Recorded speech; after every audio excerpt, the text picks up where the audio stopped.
Sympathies are there. If you're on, then you do whenever. Look at that break, wherever.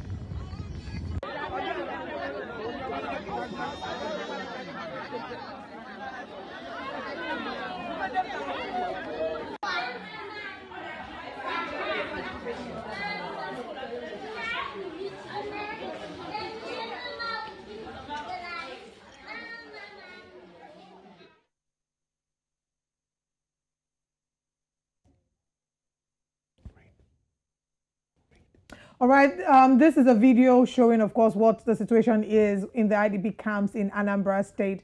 Unfortunately, that's what it looks like. We're still tracking the flood disaster currently bedeviling many parts of Nigeria. On Wednesday, we had some victims share their experiences with the flood, talking about their experiences in Ogbaru and Anam and how they had lost their homes and source of livelihood to this ugly incident. Today, we are taking the conversation a step further to explore what the IDP camps look like in parts of the country with a focus on Anambra State. We did get reports that there might soon be a serious outbreak of some diseases in the camps because of the unprofessional way things are managed, including food, medicine, and other items being donated by well-meaning individuals and organizations. Writer and child sexual abuse advocate Nnodiogu visited some of the IDP camps in Anambra State, and she joins us now to share what her discovery was. Thank you so much, Linda, for joining us on the show.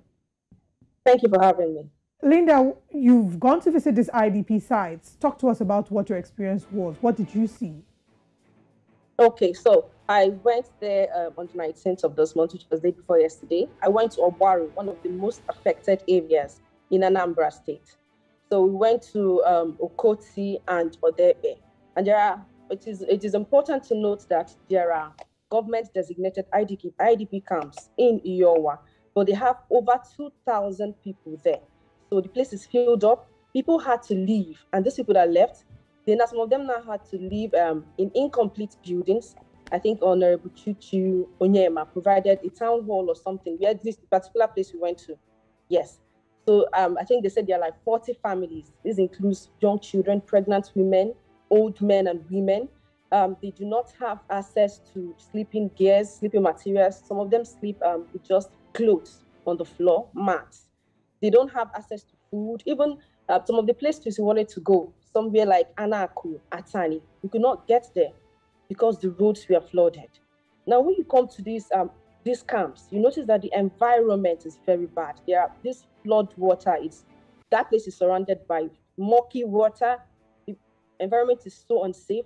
Now, there's this particular incomplete building where we went to. There are over 100 children in that particular building. Over 100 children there. Some of them were barely clothed because they left their tents in their villages when the flood came. Now, for the food is a major issue there. Because these places are not government-designated IDP camps, relief materials do not get to them. Food items do not get to these places. So they depend solely on people's goodwill. They've lost their markets. The flood has taken over their farms. So these people they are homeless and helpless. And it's so bad that there are people living along the road. They are living in shacks along the road because there is no IDP camp left. There's no space where they can stay. People are living inside their canoes. These people are living in places where there is a high level of insect infestation. You need to see the environments, and you wonder the kind of insects those places will breed. Yet, they do not have access to mosquito nets. So it is a really, really terrible situation there. Well, like you just mentioned, this particular one is not one of the government-designated IDP camps. But is the government aware of it at all? You know, and has there been any visit by the government? Yeah, for the ones that are government designated, the one in Iowa that I said had over 2,000 people in it. Even yesterday while we were passing, I hear that the government takes relief materials to them, even the church and NGOs, because people know they are there. But these ones, I think they did not find space in those camps. These camps are filled up, so they now have to leave. So they're now squatting in all those places. People don't know they're there, and that is why their situation is bad, because I do not think government knows they are there. There's no hope, no help coming to them whatsoever. Let's talk about, you've also talked about how a lot of them are unfortunately staying in their canoes, they're sleeping in their single clothes because they do not have a lot, they've lost a lot. Let's talk about how individuals and civil organizations, civil societies can be help or can render assistance to these people living in the IDP camps. Okay, I think they need sleeping, they need mattresses, even at those points, even if it's mats, they need my insecticide, they need mosquito nets, they need food, even water. It's an irony that they are surrounded by water. They do not have access to clean water, because I noticed they were getting pure water and all that.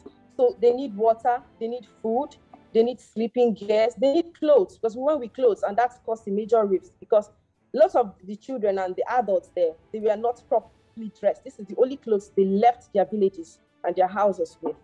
So I really think that when organizations and governments go to these places to help people, they should not just focus on IDP camps. There are people who are still living in their houses. Maybe people that live in upstairs, they are still there up there, but they no longer have access to their farms. The markets are flooded. These people are hungry. But the fact that they are not in the camps does not mean that help should not get to them. So I think that governments need to go in there and assess the situation on ground.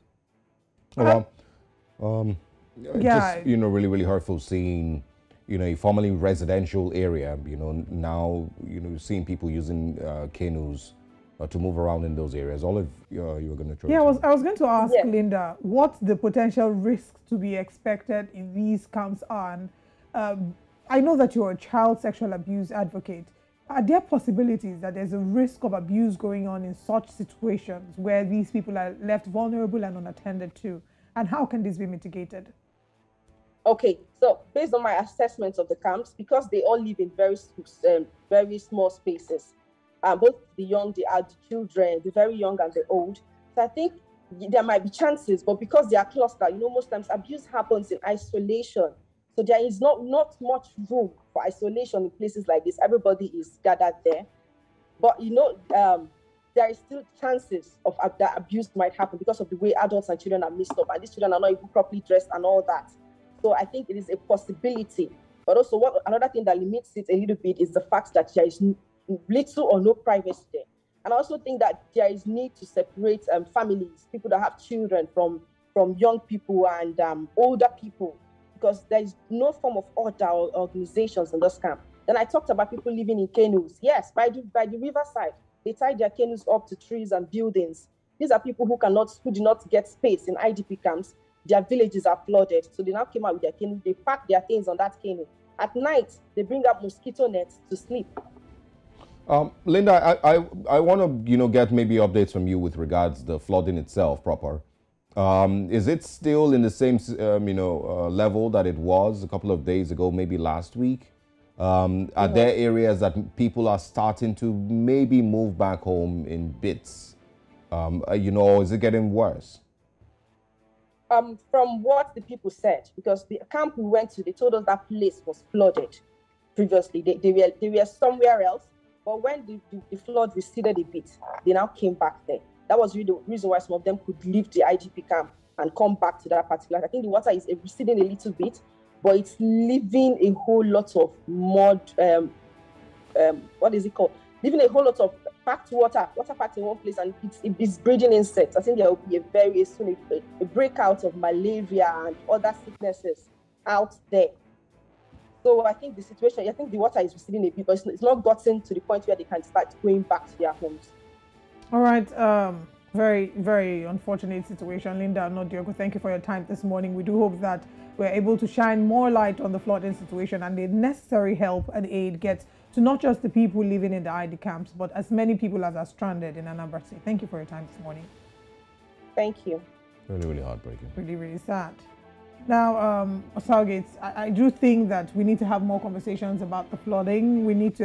There have been some criticism about NEMA in Anambra State, and whilst the government is trying to stand up, and step up to settling people in IDP camps, there was still some form of criticism about the National Emergency Management Authority and how they are able to rise to the occasion in terms of making adequate provision for these people who are stranded. And it's not just in Anambra State, in all the other parts of the state. There were also reports of bodies floating to the top. I think that would be Nnodiogu. It's a really sad situation, but it just reminds us as a nation, reminds the people of Nigeria that there needs to be more work and more emphasis done in terms of emergency management. Not a lot is done. More needs to be done. You know, it's really, you just, you know, a lot of times when we never get to learn from mistakes and learn from disaster. You know, if you look at what happened 10 years ago and compare our reaction to the thing that happened 10 years ago with what the reaction is now, you don't really see a lot of difference, to be honest. You find that, you know, nobody is held, you know, to account. And so nobody really improves, you know, on the processes going forward. That's really why, you know, I always would like to point out the human, you know, perspective with some of all these things. Imagine a person who built a house, who's lived in this house for the last 5, 6, 7, 8, 10 years maybe, and then suddenly that house is covered with water.